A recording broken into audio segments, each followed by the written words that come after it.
I recently went on Twitter because I saw this Jay-Z interview that he did with Kevin Hart. And he said something really interesting. He said, things don't happen to you, they happen for you in terms of the universe. And I thought about that and I could relate because ever since I became a DJ back in like 2001, I always wanted to be on the radio. I spoke to every program director. I spoke to every morning show guy. I spoke to, heads of radio. It never happened. I spoke from Sirius to terrestrial radio, no matter how hot I was at the time, whether I was the hottest mixtape DJ or the hottest YouTube channel, it never went anywhere because they were like, we don't do long form stuff. We just want little snippets of interviews with people. And I'm like, well, I don't really do that. So it's not a good thing. And it never happened. But because it never happened, I focused all my energy on my own company. And I know for a fact that had I gotten a job at a radio station, VladTV would not be where it is today. It would not be. And I'm not going to put out any names, but I talk to a lot of the radio guys now, and they all wish they could switch places with me. Come on, man. Yo, let's be honest, man. I know the radio game. First of all, like, none of them ain't really getting paid like that. Yeah. And when I say that, I'm speaking in comparison. You see everybody who's building their own companies now, who's invested in owning their content. Yep. You know what I mean? Like, I remember I got into a little, back and forth to Rosenberg, and I remember him and Ebro notoriously went on the radio and said, well, you don't own your own shit. You be on Twitch, Instagram, Facebook, YouTube. They own those platforms. It's not really about owning the platforms. It's necessarily about owning the content. Right. If I use about 10 minutes of Hot 97's content, I get a strike from Emmis Communication. I don't get a strike from Rosenberg. Right. The person who I got to pay if I want to license stuff, right? Like, for example, WeTV just, licensed some stuff from me. They got to get approval from DJ Akademiks. I own my shit. Yeah. You get what I mean? Also, I can repurpose at any time. Yep. It was like a Twitch stream I was fucking drunk on. The point of what we do is, I think there's two things, and to go back to your point about if we were on the radio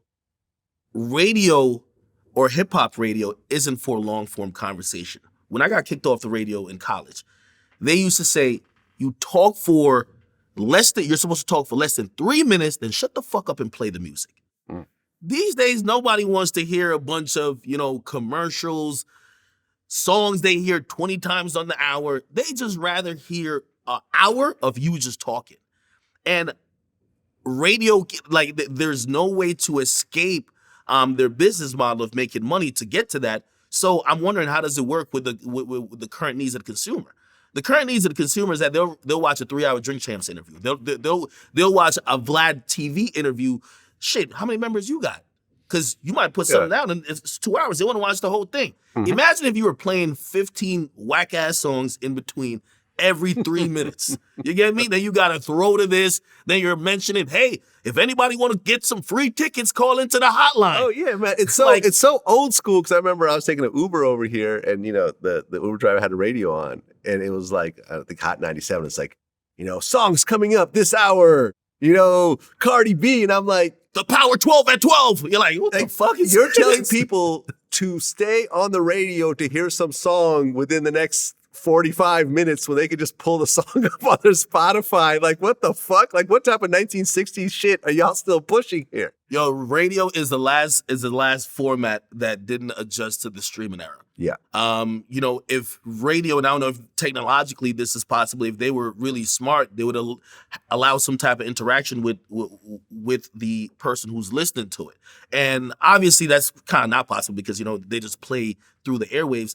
But if you think about it, the only time I ever get caught listening to the radio is when my phone's dead. Exactly. Yo, I remember back in the day.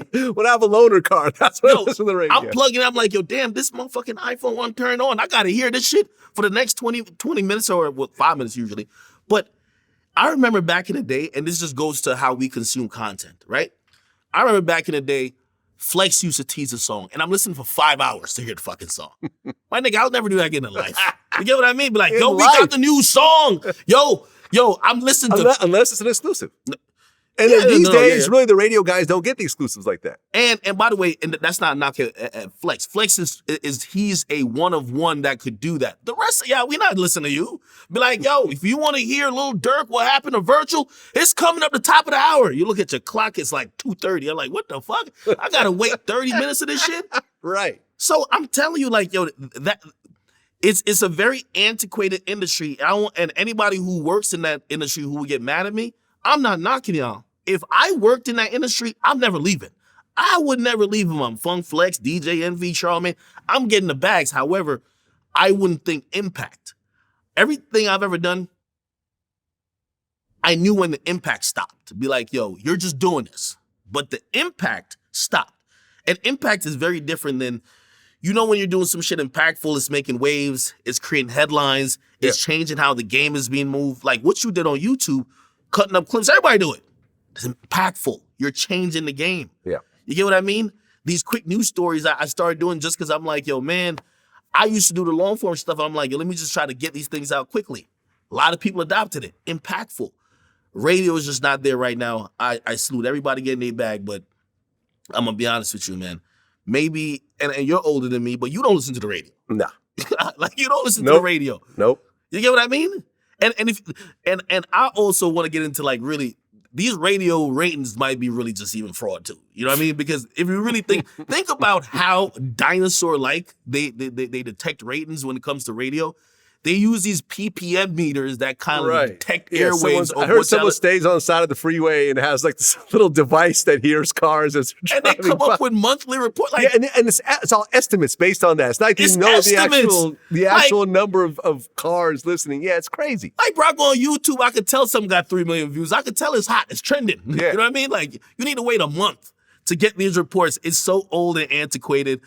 Salute to everybody getting their bag in it, but you know what I mean? I would love to see somebody prove me wrong in that format if they could get impacted. I think the Breakfast Club was a last of, an era when it comes to hip hop shows.